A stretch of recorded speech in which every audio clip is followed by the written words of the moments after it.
Perkenalkan, kami dari kelompok 3 yang beranggotakan Muhammad Abdul Munir dengan NPM 4317210076,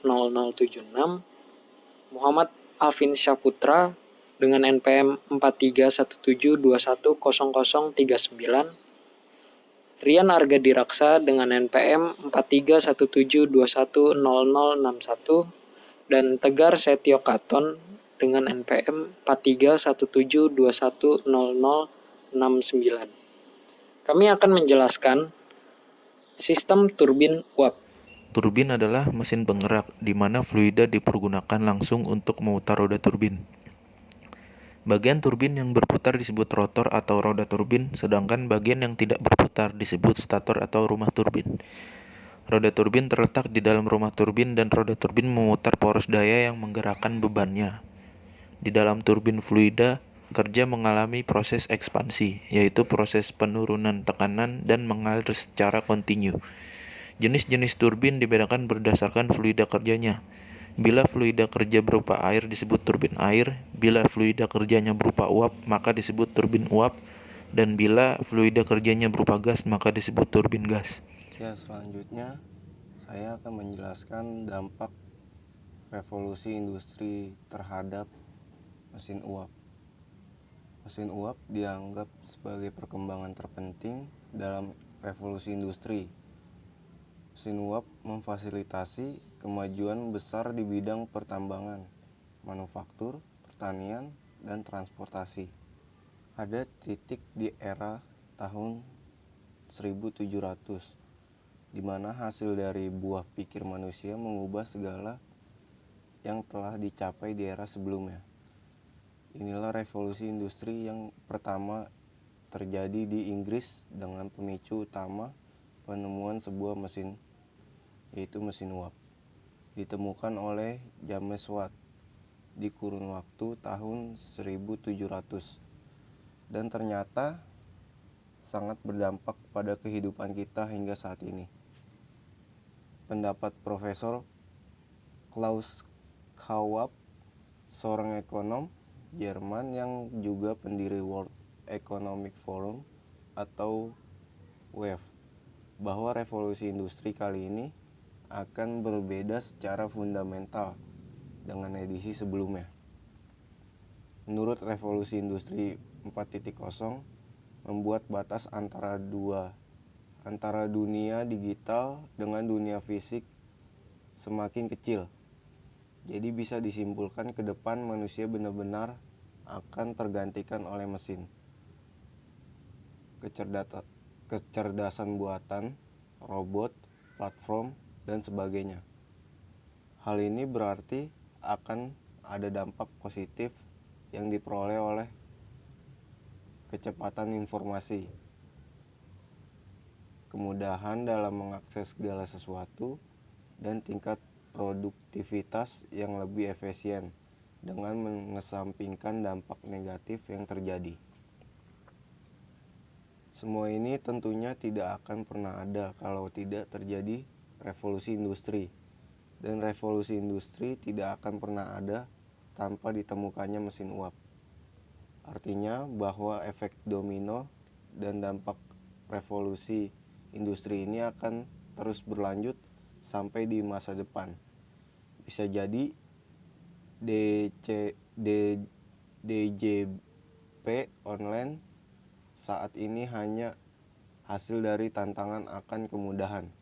Tetapi di masa depan DJP online akan dicatat menjadi pemicu seperti mesin uap dari suatu teknologi yang jauh lebih efektif dan lebih efisien bagi pemenuhan kebutuhan wajib pajak. Selanjutnya, sejarah mesin uap. Mesin uap pertama kali dibuat oleh pahlawan dari Alexandria pada abad ke-1.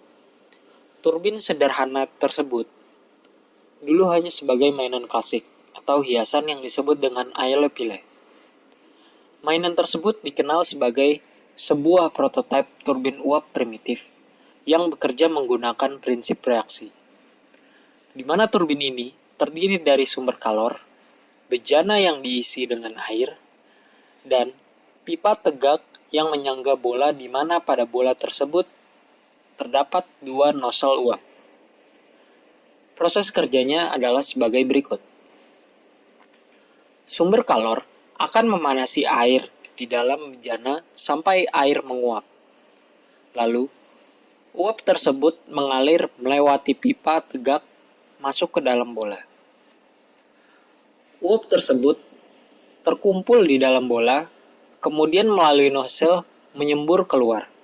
Karena semburan tersebut, bola menjadi berputar. Selanjutnya, mesin uap yang dikembangkan oleh James Watt. Selama kurang lebih 20 tahun, ia mengembangkan dan memperbaiki kinerja dari mesin uap-uap yang ditemukan sebelumnya. Selanjutnya, mesin uap yang dikenalkan oleh James Watt. Selama kurang lebih 20 tahun, ia mengembangkan dan memperbaiki kinerja dari mesin uap sebelumnya.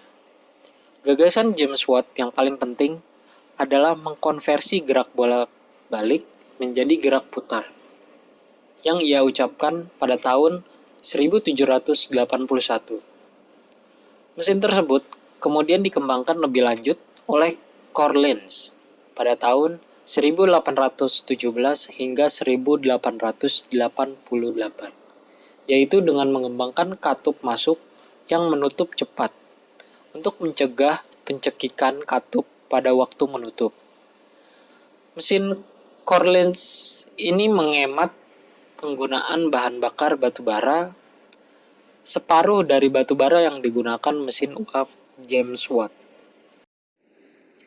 Selanjutnya, cara kerja turbin uap ideal yang dapat kita lihat pada gambar di kanan ini.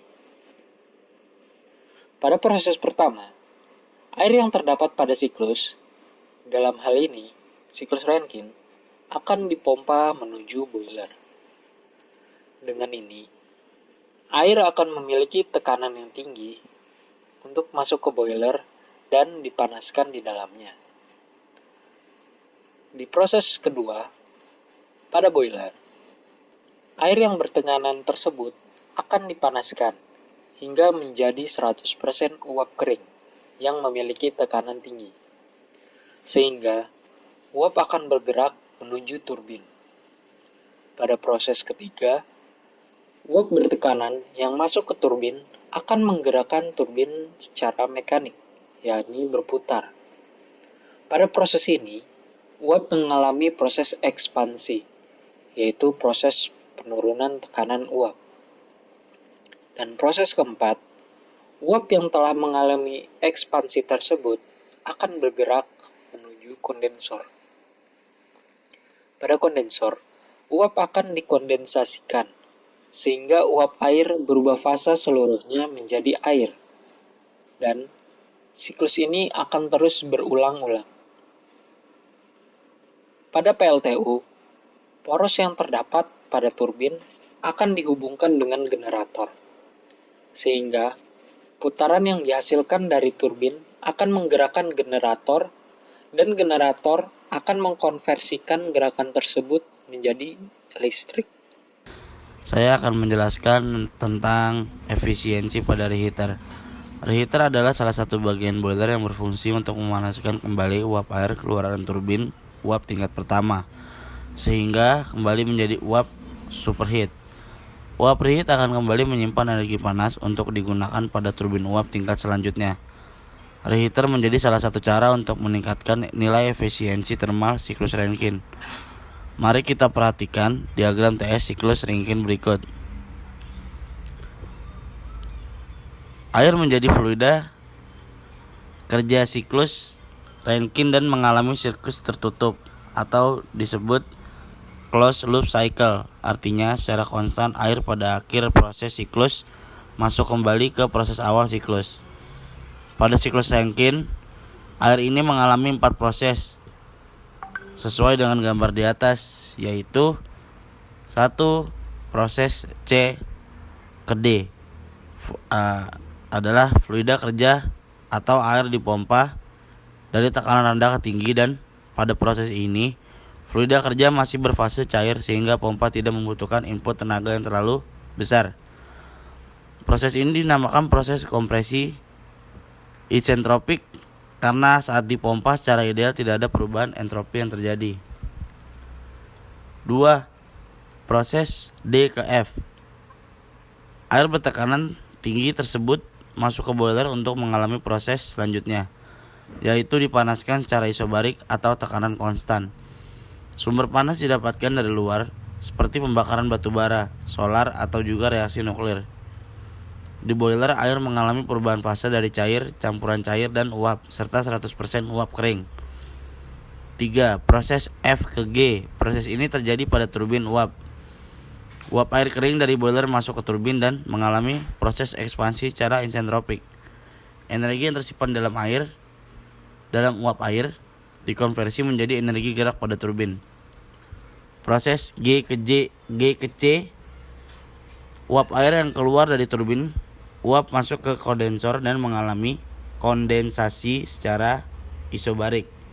Uap air diubah fasenya menjadi cair kembali sehingga dapat digunakan kembali pada proses siklus. Diagram TS di atas adalah diagram siklus Rankine ideal standar tanpa digunakannya konsep reheater. Uap superheat keluaran boiler hanya sekali aliran saja melewati sudut-sudut turbin dan berakhir dengan proses kondensasi di kondensor. Selanjutnya mari kita bandingkan siklus Rankine dengan reheater.